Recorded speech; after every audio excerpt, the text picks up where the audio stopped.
This is a quick overview of the charcoal basket firebox for my ugly drum smoker.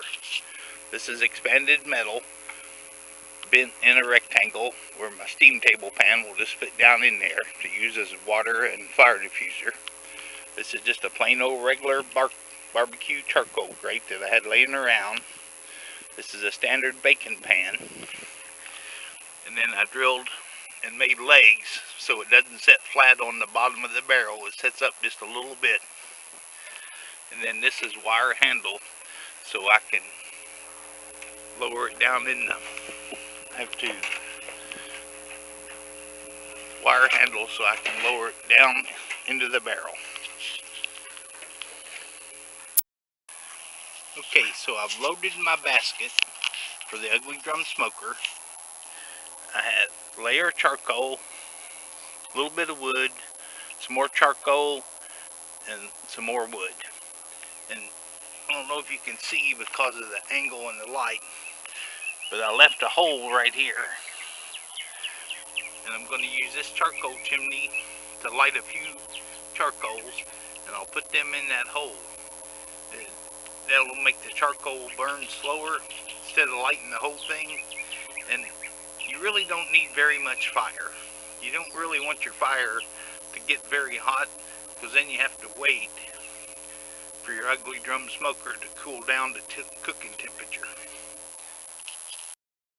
And see, this is just a plain old regular steam table pan, and I bent my wire basket to the size to where that'll just fit right there, and that'll be my water pan and my heat diffuser. That instead of having one hot spot coming up, it'll hit that and spread out, and hopefully the heat will be more even around the drum.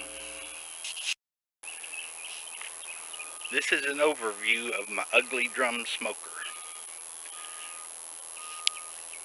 Here's the fire basket. Here's the lid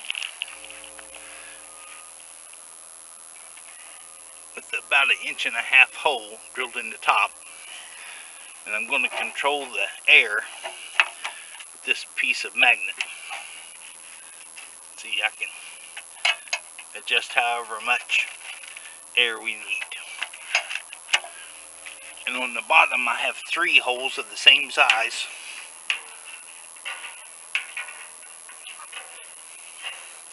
With the same magnet. And my original plan was to control the heat that same way. Just wherever, and that would shut it off completely. I have 2 more holes on the back side with a piece of refrigerator magnet. But since that time, I've changed my plan a little bit, and I'll show that. For the 55-gallon drum, these are just plain old regular gate handles. And this is a 22-inch Weber grill. And if, I don't know if you can see, but it just got a bolt sticking through.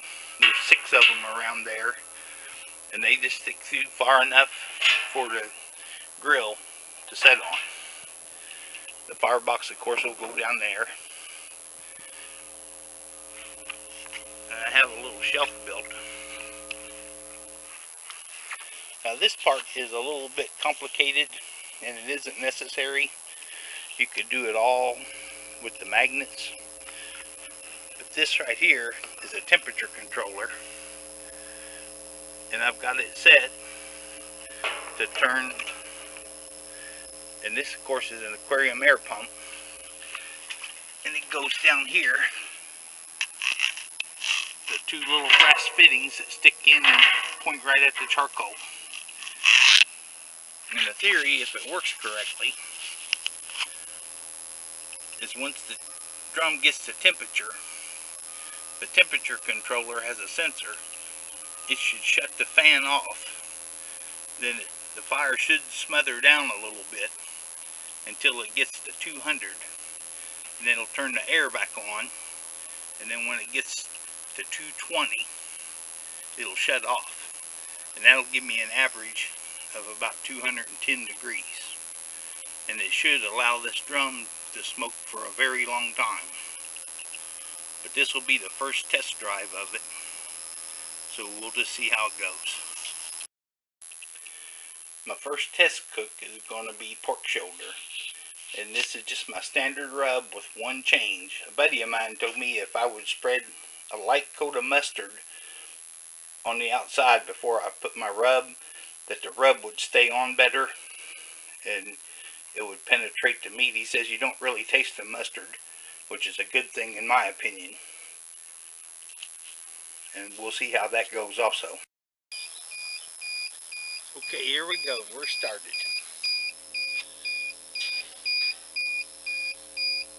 Meat is on. And there's 3 probes laying down there. The one is for my new thermometer, meat thermometer. It measures the temperature inside the drum and the temperature inside the meat. Here's my aquarium pump running. And here is the temperature controller. It says 138 or 139 at the moment. And it's beeping because I have the alarm set to go off when the smoker is less than 180. So in 39 more degrees, it should shut off and stop beeping. The drum wasn't coming up to temperature very fast, so I've opened up all 3 of my holes, and I'll just have to watch it. And when it gets up about where I want it to be, like 220 or so, I'll shut the holes down. And it may be I have to run a little bit of air in the holes. It's possible that the aquarium pump isn't enough. There might not be enough air, but I've got a backup plan for that also.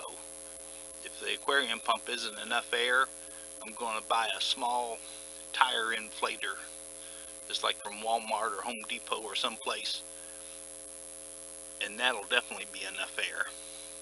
But we'll just ride it out and see how it goes. This is a test run after all. I don't know if you'll be able to see it, but it went to 220 and the switch worked perfectly. It turned it off. And now I've got the hole shut off. All the air is shut off to the barrel. And now we'll see if the aquarium pump is enough. As the temperature drops down, the aquarium pump will kick back on and bring it back up to 220 and then turn off again. But I don't know that the aquarium pump is enough air. But we're going to find out. Well, we've discovered one thing, that air conditioning, or the aquarium air pump, is not enough air. It won't recover, it doesn't blow enough air to stoke the fire to bring it back up to temperature. But I have a plan B. I'm going to get a small tire inflator from like Walmart or Home Depot, and that'll be enough air for sure.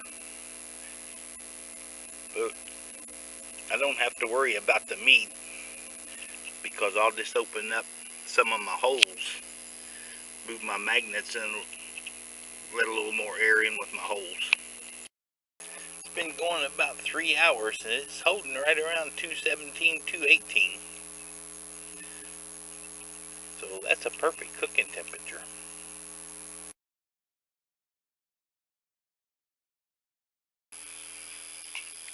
That's 12 hours later and it's still got half its charcoal left. That has really been a slow burning fire. Okay, ladies and gentlemen, here's a nice piece of brisket to go on the ugly drum smoker. And you can see the bottom of the brisket has pretty significant fat, which I've trimmed some of that off because it just doesn't do well. You want to leave some fat for flavor and juice, but the big old thick pieces need to be trimmed down a little. Now here's my piece of brisket.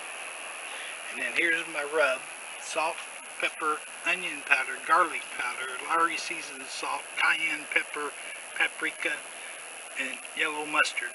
The yellow mustard goes on first, just a light coat, because it makes the seasonings and the rubs stick to the meat better.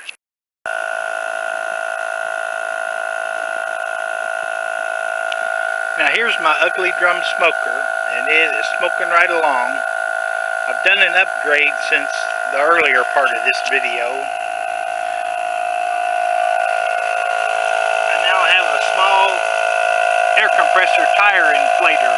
The aquarium pump just wasn't enough air. I still have my temperature control switch.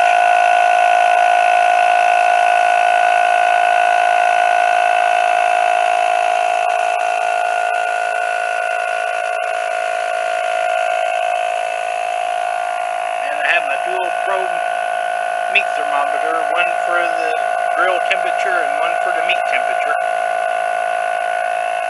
And I temporarily stuck another thermometer in the top, and it says about 220, maybe 210. So we're definitely getting plenty of smoke.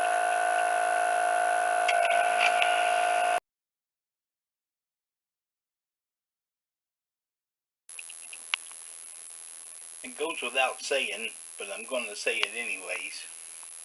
You really need my awesome barbecue sauce. I never cooked the sauce on the brisket. I did it the first brisket I ever made. I like to use the sauce as a condiment on the brisket. I'll put it on the side and just dip the brisket in it, or make a sandwich and put the sauce on top of the brisket.